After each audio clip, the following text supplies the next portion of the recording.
Bonsoir à tous et bienvenue. Le chef de l'État s'est entretenu ce lundi avec le ministre malien des Mines, de l'Énergie et de l'Eau, Lamine Seydou Traoré, porteur d'un message du président de la transition du Mali, Ban Dao. La ligne de mire, le renforcement de la coopération entre les deux pays en matière énergétique. Moins d'une semaine après l'attaque du bataillon projetable des forces armées à Bobo-Ndotré, 12 meneurs ont été interpellés à Beki-Preya, un village de Daloa, dans le centre-ouest du pays où ils avaient fait escale. Ils ont été interceptés par la gendarmerie. Plusieurs d'entre eux sont passés aux aveux. Vous les entendrez dans ce journal. Et puis à l'étranger, l'Union africaine a appelé à la restauration au plus vite d'un régime civil au Tchad. Des organisations de la société civile appellent à une manifestation publique pour réclamer la dissolution du Conseil militaire de transition. Tout d'abord, direction le palais présidentiel où le chef de l'État ivoirien, Alassane Ouattara, s'est entretenu avec le ministre malien des Mines, de l'Énergie et de l'Eau, Lamine Seydou Traoré, porteur d'un message du président de la transition du Mali, Ban Dao. Au menu, le renforcement de la coopération entre les deux pays en matière énergétique. Salif Yalekwe, Fulgence Sissiedou. Le ministre malien des Mines, de l'Énergie et de l'Eau, Lamine Seydou Traoré, était ce matin dans les locaux de la présidence de la République à Abidjan-Plateau. L'émissaire du président de la transition du Mali, Ban Dao, a décortiqué avec le chef de l'exécutif ivoirien plusieurs sujets d'intérêt commun, dont la question de l'énergie, où le Mali sollicite un soutien. Nous étions venus solliciter l'accompagnement et le soutien de la République serbe des Côtes d'Ivoire pour nous aider à rendre moins difficile les jours, cette période de canicule pour le peuple malien, en concourant toujours à l'importation que la Côte d'Ivoire nous assure depuis un certain nombre d'années et de façon d'ailleurs très régulière. Et nous avons reçu les assurances de son Excellence, M. Alassane Dramane Ouattara, chef de l'État, de tous les soutiens du peuple ivoirien à l'égard du peuple malien. L'hôte du chef de l'État était accompagné par l'ambassadeur du Mali en Côte d'Ivoire.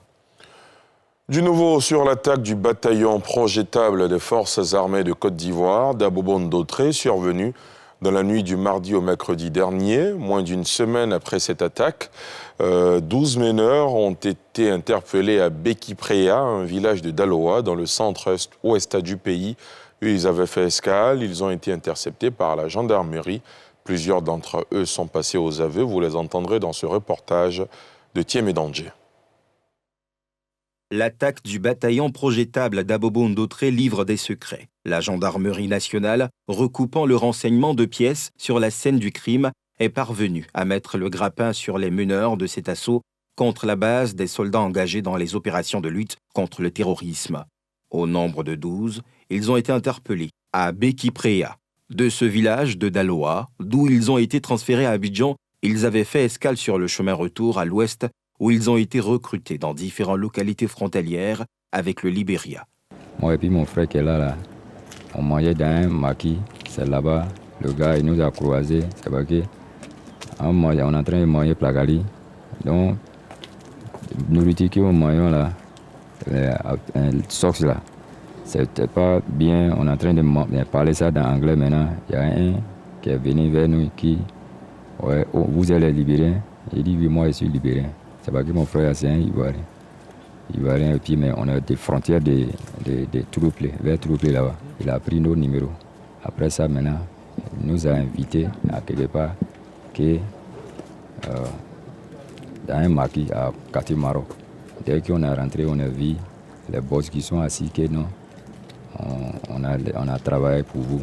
On cherche beaucoup de personnes qui vont travailler pour nous. C'est ce qu'il a parlé. Le 17, on est allé au maquis pour manger. C'est là, les gars là, ils sont venus. Lesquels? À Page. Et puis, après, c'est un Libérien, quoi. Ils sont venus. Il dit que, oh, on a travaillé, on cherche les gens pour faire le travail, quoi. Donc on dit, ah, c'est quel travail? Ils disent que c'est bon travail. Moi aussi, je ne suis pas venu pour rester ici. Donc il dit, ah, si c'est un peu de contrat, je peux faire, et puis parce que je dois me retourner. Il dit oui, c'est pas le travail, mais le temps là, ça ne va pas durer. Il nous appelle. Il dit, mais d'ici, dans tel temps, le travail va commencer. Donc, on a un hôtel ici que vous avez là-bas pour le moment. Oui. On dit d'accord. Ils vont nous donner l'argent. Mais avant qu'ils vont te donner l'argent, il faut signer devant ton nom. C'est peut-être 1 million et quelques. Épinglés, les mises en cause passent aux aveux et lèvent le voile sur le coup foiré contre les forces armées nationales. Après la réunion, là, maintenant, il y a les Libériens qui ont nous montré les armes qu'il y a les missions à quelque part qu'on a groupé ensemble pour partir là-bas. Dès qu'on a vu les trucs qu'ils sont envoyés, moi et puis mon frère, on a dit non, si c'est ce travail-là, on vient. On est parti là, 3 sont rentrés là-bas pour envoyer 4 carages, et puis avec les machettes de Libériens, il y avait 2. Et dedans, il y avait beaucoup d'Ivoiriens même. Nous, on dormait là, sur les gars là qui a payé l'hôtel, c'est quartier Maroc. Près de 3 semaines. Notons que les grandes oreilles de la gendarmerie nationale poursuivent leurs investigations pour retrouver les autres membres du commando et les mettre à la disposition de la justice pour répondre de leurs actes. De nombreux accidents sur les routes ivoiriennes endeuillent les familles, une situation qui a poussé le ministre des Transports à prendre une série de mesures dont la suspension des inspecteurs des examens théoriques et pratiques du permis de conduire pour 1 semaine et le suivi des examens par des agents de la gendarmerie nationale pour une période de 3 mois. Ce lundi, il a échangé avec les responsables d'auto-école pour mieux expliquer ces mesures et attirer leur attention quant à leurs responsabilités. Salif Yalekoué, Fulgence Kissiedo. À la recrudescence des accidents qui endeuillent les familles en Côte d'Ivoire, le ministre des Transports, Amadou Koné, a initié une série de mesures dont la suspension des inspecteurs des examens théoriques et pratiques du permis de conduire. Ce lundi, Amadou Koné a rencontré les responsables d'auto-école pour mieux expliquer ses décisions et les engager dans l'assainissement de leur milieu. Sur la base de toutes ces études qui ont été faites, il ressort que dans les accidents de la circulation, et c'est de notoriété publique, que la part humaine est considérable. L'année dernière, ce sont à peu près 12 000 accidents qui ont eu lieu, près d'1 millier d'accidents graves, avec plus de 1400 décès sur nos routes et de nombreux blessés.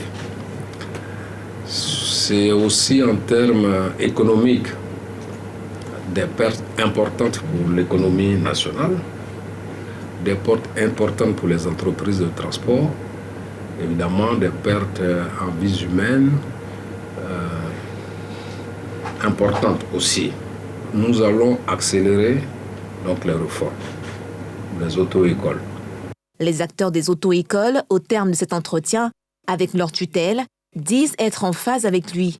Ils entendent s'investir pour que la formation dans leur centre se déroule dans les règles de l'art.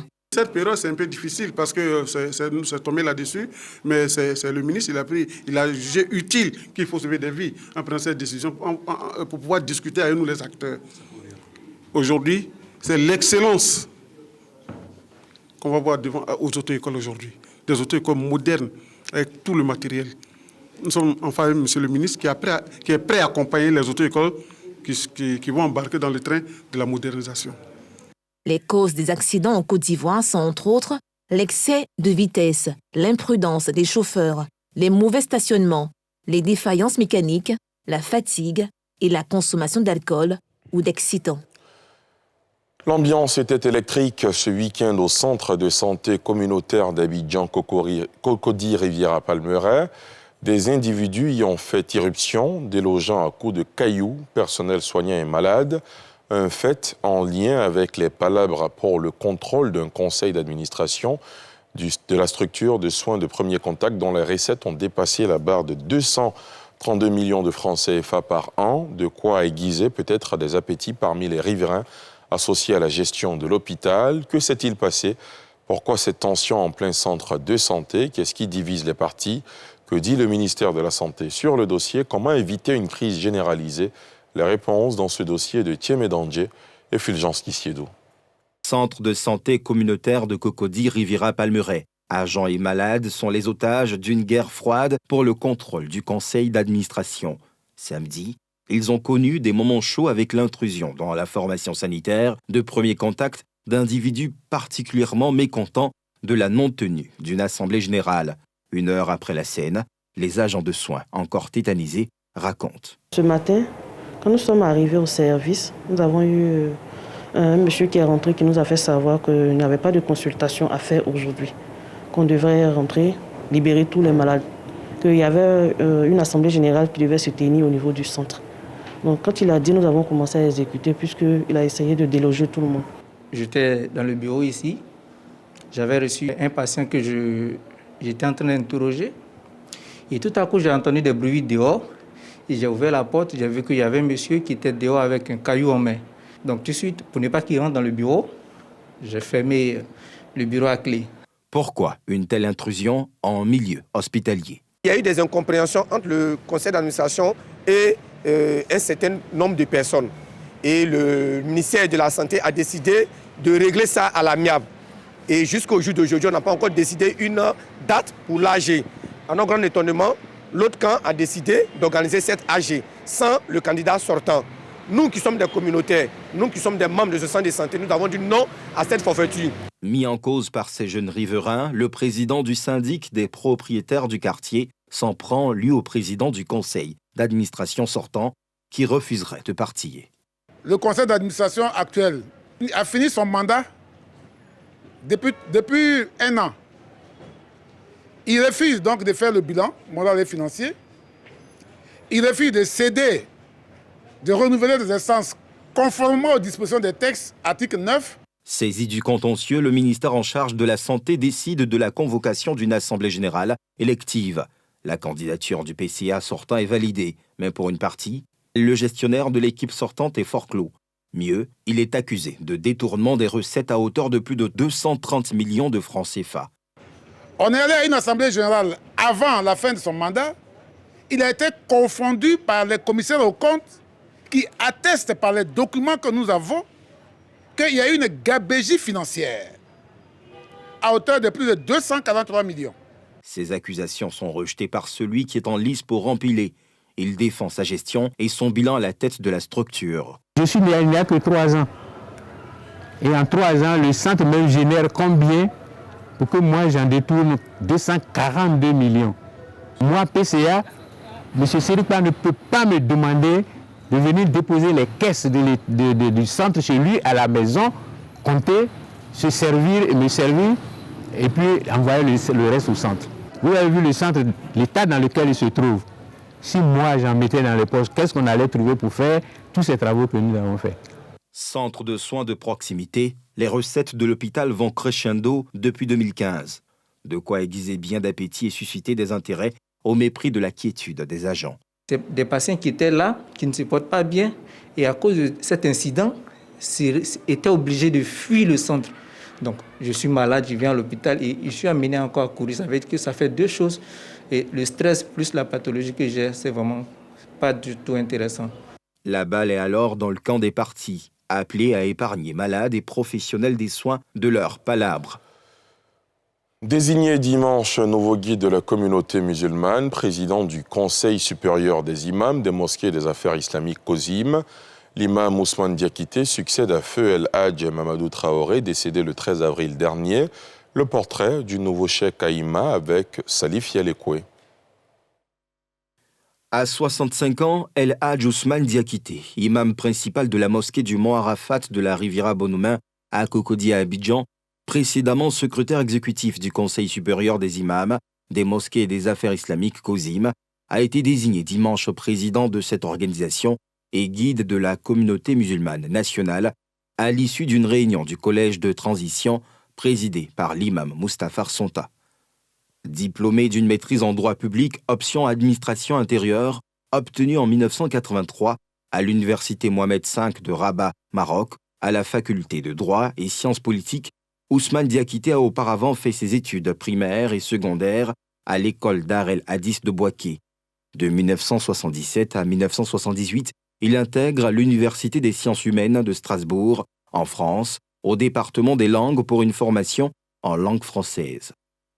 De 1986 à 2016, il fut fonctionnaire au ministère de l'Intérieur en qualité de secrétaire général de mairie.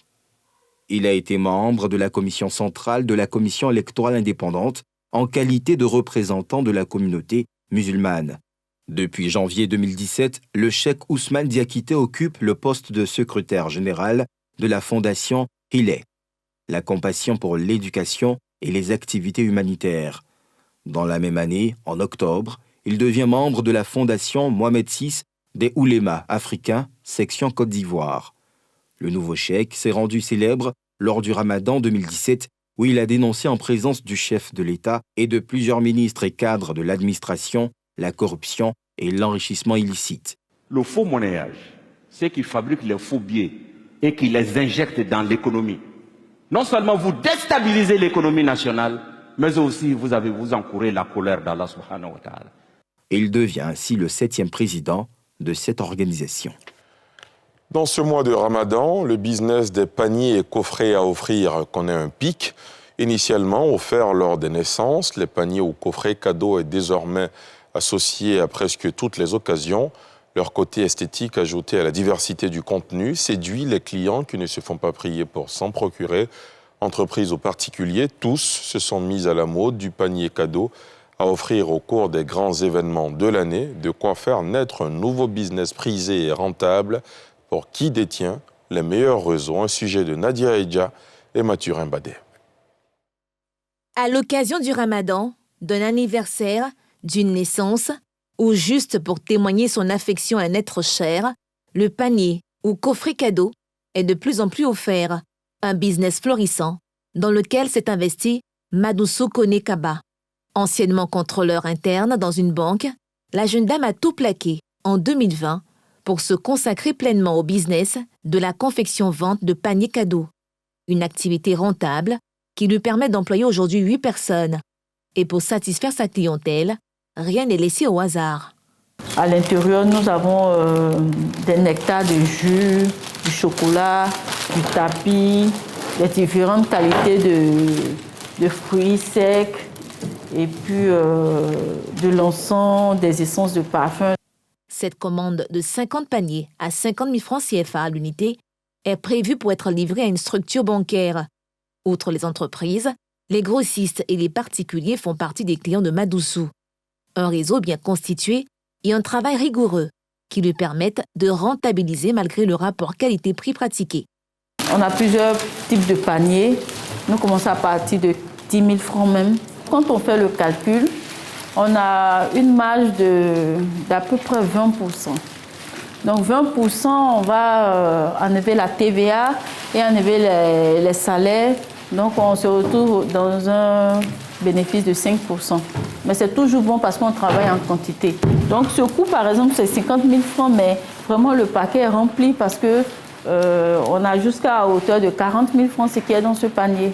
Si Madoussou s'est pleinement investi dans ce business, pour la plupart des acteurs, il s'agit d'une activité annexe. C'est le cas de cette pâtisserie qui s'adonne à la confection de paniers à des périodes ponctuelles. C'est mieux en activité annexe, avec ce qu'il y a comme charge et tout. Pour pouvoir couvrir les charges, il faut vraiment avoir tout le marché d'Abidjan. Voilà. Et ce n'est pas chose évidente. Et dans les centres commerciaux comme dans les supermarchés, on se laisse emporter par le mouvement de cette affaire juteuse. À l'intérieur de ces paniers, les produits phares, comme les dattes, les thés, les produits de première nécessité. Par jour, on fait pratiquement que 20 paniers, mais ça finit. Donc à 15 heures, c'est déjà sèche, c'est déjà fini. Une aubaine pour les emballeuses de cadeaux qui n'attendent plus que les fêtes de fin d'année pour faire des chiffres. Nous-mêmes aussi, on vend les paniers. Les clients aussi viennent avec les paniers aussi. Et puis, on emballe. On a aujourd'hui comme ça, on a commandé 10 paniers. Jusqu'au soir, les clients viennent. Les clients viennent en tout cas. Ils viennent beaucoup. Une nouvelle culture, une pratique qui se généralise. Qu'est-ce qui explique la forte demande des paniers à offrir? Ça fait plus plaisir. Parce qu'il y a beaucoup de choses dans le coffret et de jolis paniers. Enfin, les gens n'ont pas le temps. Ils ne peuvent pas aller faire tout ça. Et puis les supports dans lesquels on les met, à la fin, ça reste. C'est plus joli. Ça fait plus plaisir d'offrir quelque chose de mieux emballé qu'aller prendre comme ça, mettre dans un sachet et puis donner à la personne. Exercé encore dans l'informel et en activité secondaire, le canal de prospection préféré des commerçants de paniers à offrir reste la vente en ligne. Le mois de Ramadan est finalement une période d'opportunité pour beaucoup de commerçants qui mettent à la disposition des croyants des aliments et autres produits pour la rupture du jeûne notamment. Une bonne occasion pour ces vendeuses de se remplir les poches, comme nous le montrent Brice Niawa et Tanguy Conan. Trècheville, avenue 8, il est environ 16 heures. Ces commerçants de dattes et de beignets sont à leur poste habituel. Derrière leurs marchandises étalées, elles sont en attente des clients. Ceux-ci, en majorité musulmans, viendront après le coucher du soleil, moment de la rupture du carême, une période fructueuse pour ces vendeuses. Tout le monde en a besoin de dates. Même si on achète, c'est plus nombreux par rapport aux autres mois. Parce que vraiment, c'est un mois béni. Tout le monde en a besoin pour faire des sacrifices. En tout cas, dans le mois de carême, en tout cas, ça marche. Dieu merci. On gagne aussi pour nous dedans. Parce que dans le carême, on peut faire 10 kilos à 12 kilos. Aussi, à part carême, on fait 3 kilos, 4 kilos. Deux fois même 2 kilos. Le mois de carême, c'est ça qu'on vend. Parce que les gens aiment ça.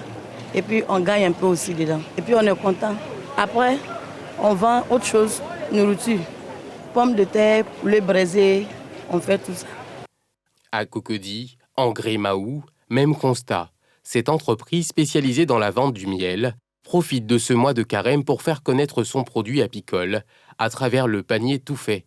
Un ensemble de produits mis ensemble et emballés pour répondre aux besoins de toute clientèle. Pendant la période de Ramadan, ici à Pinom, ce qu'on fait généralement, c'est de faire des actions de promotion. Il y a le quaker, il y a le lait, il y a les fromages et il y a du jus de fruits.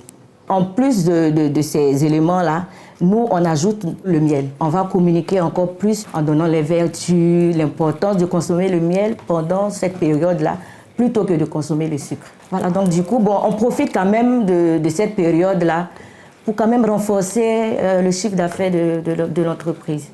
Bon, le panier Ramadan est plus avantageux parce qu'on retrouve tout dans un même panier, puis ça évite de tourner à gauche et à faire des choix. Donc c'est pourquoi je suis venue prendre ce panier. Le jeûne du mois de Ramadan constitue l'un des 5 piliers de l'islam. S'il est considéré comme le mois de la charité et du partage pour les musulmans, il est pour ces vendeuses une opportunité de faire de bonnes affaires.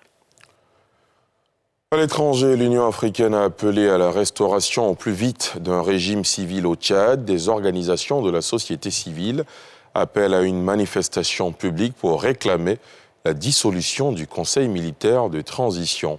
Yeli Traoré.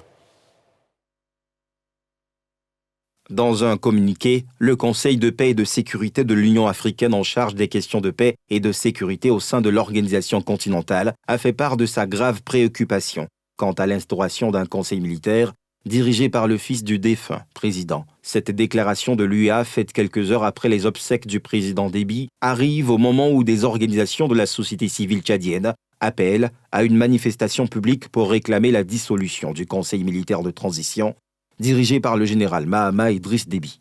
Nous appelons dès mardi la population tchadienne à sortir dans les rues, partout, sur toute l'étendue du territoire, pour une manifestation publique. Et nous resterons dans la rue si nous ne sommes pas écoutés. Dans ce concert de protestation et de contestation, certains Tchadiens semblent faire preuve de plus d'indulgence vis-à-vis des nouvelles autorités, même s'ils réclament aussi un changement. On a un peu trouvé le changement aussi, mais pas totalement, mais on veut qu'on trouve une bonne personne. Son enfant qui l'a remplacé, il faut qu'il soit bien comme son papa aussi, mais il faut qu'il fasse un peu. Comme les gens de l'armée nationale qui ont décidé pour être la fille du président, à la tête du président, donc nous on n'a pas le choix. On veut à ce que seulement la chose va être bien. Les militaires au pouvoir ont annoncé dimanche au soir leur refus de négocier avec les rebelles qui ont lancé une offensive contre la capitale et ouvert à un cessez-le-feu la veille. Leur porte-parole a annoncé les intentions des militaires de mater la rébellion et demander au Niger voisin de les aider à capturer le chef rebelle du Front pour l'alternance et la concorde au Tchad, Mahama Mahdi Ali. C'est dans ce contexte qu'Albert Pahimi Padaké, dernier Premier ministre d'Idriss Déby, a été nommé lundi chef du gouvernement de transition par son nouvel homme fort, Mahama Idriss Déby, président du Conseil militaire de transition. Et c'est ici que se referme ce journal préparé par l'ensemble de la rédaction. Merci de l'avoir suivi.